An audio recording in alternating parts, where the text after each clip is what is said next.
What's up, guys? Thanks for tuning in to my channel. Me with your girl Zesty in the Zesty Pooh crew. So you already done seen the title. You don't even need to ask no questions. But if you like what you see after this video or even during this video and you want more of it, please do me a favor and hit the like, subscribe, and the notification bell so that way you can be uploaded each and every time I upload content. Y'all forget to say that at the end, so I had to add that in there at the beginning. So anyway, let's get into this video. It's going to be flavor time. Let's go, let's go, let's go. Yeah, baby. All right, so we got our beautiful chops. I've already cleaned them, trimmed them, and I patted them dry with a paper towel.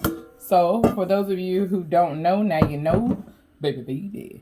I like McCormick. So I think I told you guys in one of my previous videos, all McCormick marinade is not alike. This particular one it only calls for 1/4 cup of oil, 1/4 cup of water, and then the meat. So no vinegar in this one. A lot of them calls for vinegar. So this is the black garlic parmesan, and I'm using this as my marinade because I love McCormick as my marinade.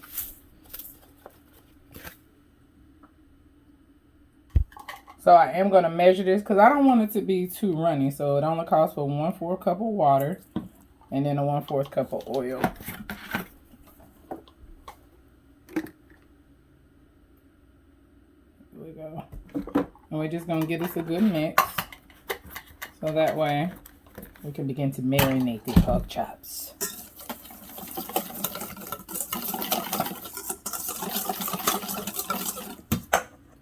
Ooh, it smells so good. This is something new. I've never had this particular marinade, but I figure if I'm going to make a peppercorn gravy to go with this, I think this is going to be a good additive to that, y'all. So now what I'm going to do on the side here is I'm going to go ahead and begin seasoning my pork chops. I'm not going to put a lot because I believe it's going to be salty already, and you don't want to do too much. So this is just my onion powder, garlic powder, and I'm going to put paprika on it, and then I'm going to put the McCormick on there. Hit it in the dough, hit it in the dough. All right. And I'm not measuring this, honestly, I'm just eyeballing it. And I am going to put it on both sides. There we go. And for those of you who are new, my garlic powder, for whatever reason, looks chalky. I don't know what that means. I don't know what that's about. I've never had chalky looking garlic powder. But you know what? Honestly, it's really garlicky. So whatever they did is working. So you want to make sure you get that in there. And I'm going to go ahead and pour this right over the chop.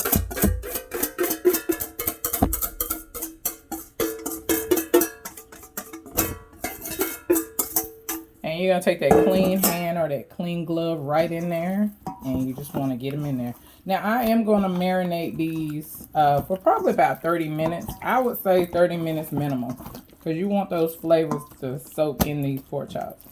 And these are fairly thick. I didn't get them too thick. I'm going to say, you know, just like average size. You can use any size, to be honest. Okay, so now I'm letting my pan heat up a little bit. I'm just going to brown my pork chops on each side. I'm going to preheat my oven to right at 350. Alright, so let's go ahead and hit our pork chops in there. And what you're going to look for, I'm going to say probably keep it in here for a good, maybe about 2-3 minutes on each side.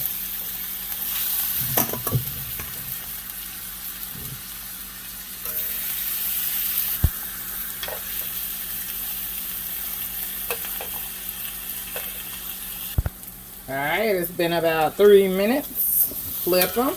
This is the color I'm looking for. And you want to make sure they're not real high. But like I said, you're not trying to cook these bad boys. You're just trying to get a little color. Right, Sally, right.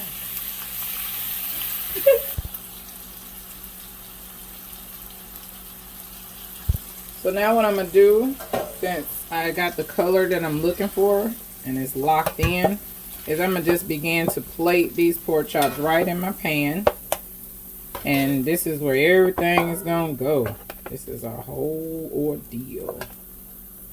So now this is where I'm going to add a little bit more oil to my pan because I'm getting ready to start my gravy. And I'm just only going to add about a good teaspoon. And that's because I have a cast iron. I'm probably going to have to add just a tad bit of chicken stock. Just a tad bit. Just to loosen up the remnant.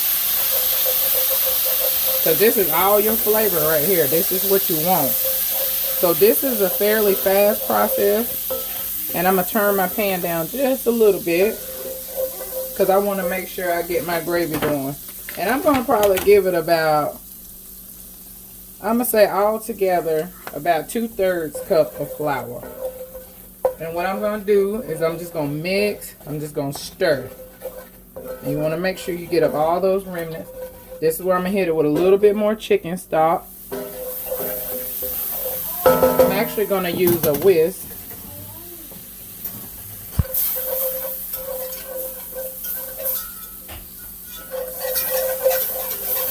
I think the whisk, yeah, the whisk is doing it.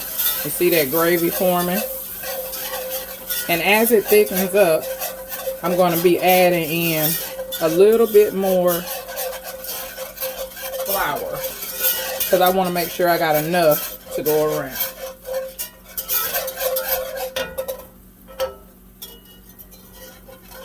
I think that's enough flour. It is. A little bit of flour goes a long way, y'all. And when it comes to gravy.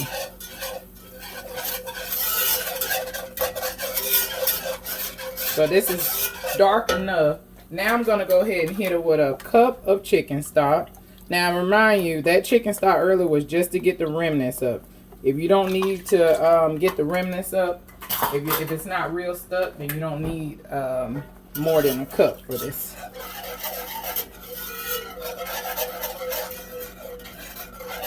So now, this is where I'm going to start adding my aromatics. Here's my garlic.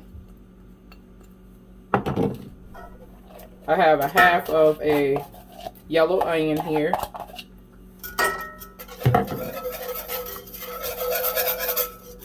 And I'm also going to add a half a cup of white wine. So this is not going to be your traditional gravy. It's just going to look like it. It's definitely going to be infused with some good flavors. Now here's where I'm going to go ahead and start adding my, I'm going to add my peppercorn. And I'm probably going to give it about 2 teaspoons of peppercorn. And I have a peppercorn grinder. So I'm just going to grind it until I get out how much I want. If you're not good with measurements, then make sure you do it and then just measure it out with a teaspoon.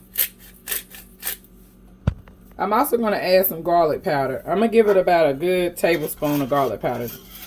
And you know, this is optional. You use the seasonings you want. This is how I like my gravy. And I'm also going to add in some onion powder. And notice I'm still doing my whisk action. This is about a teaspoon of onion powder. And I'm doing the whisk action so that way I don't have any lumps in my gravy. I want to stay smooth. You know, with the exception of the onions, of course. Now, I tasted it. I'm going to add in some salt. I'm going to give it about a teaspoon of salt for starters. You always want to taste as you go. So, I think that's about a good teaspoon. So now what I'm going to do is I'm going to add in 1/4 cup of heavy whipping cream. I'm sorry, I'm going to do 1/3 cup of heavy cream.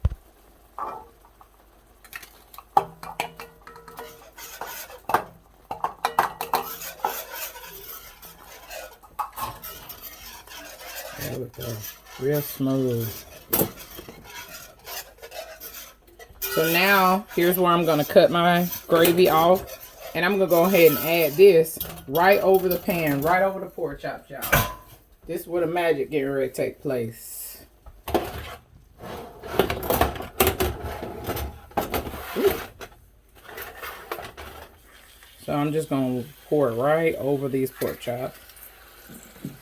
And make sure you get all that goodness out of there.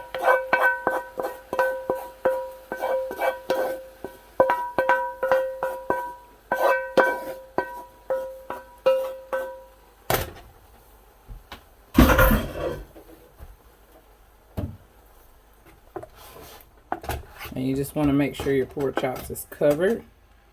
Now I am going to cover this with aluminum foil. So I'm going to let these cook. Because mind you, these pork chops are not done. So I'm going to let it simmer. I want it to just cook down. I'm going to probably give it about a good 30 minutes. And let it cook in the oven. And when the pork chops is done, they're done. So I'm going to cover it with some foil. They smell good already. Yeah, baby.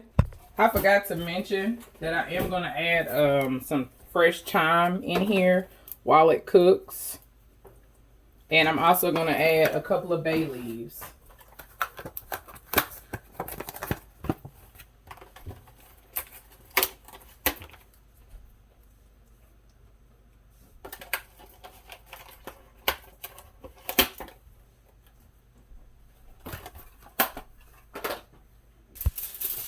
It's going into the oven. Now what I am going to do is I'm going to leave a small opening just like so, where I'm just going to like leave it puffed up.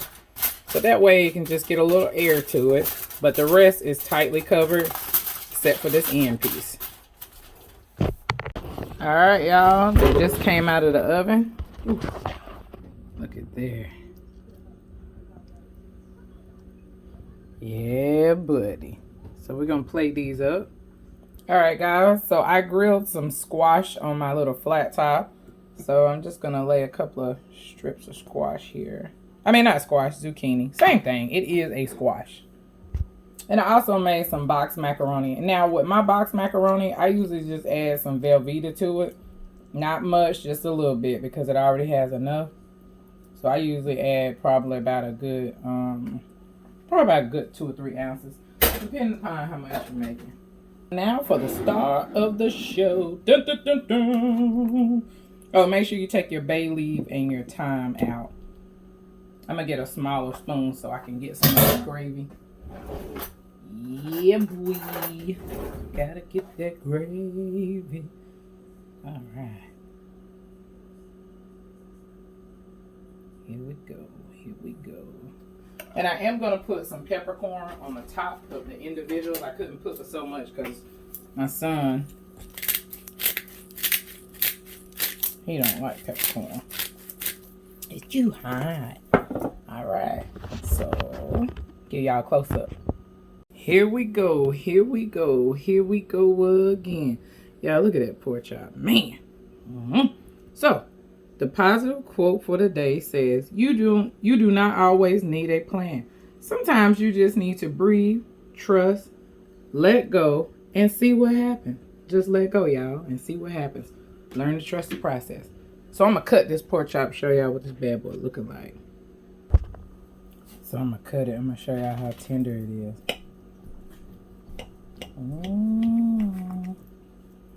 Oh, yeah. Get some of that gravy. Look at that. Man. Yeah, I probably heard Cam in the background. I'm going to taste it.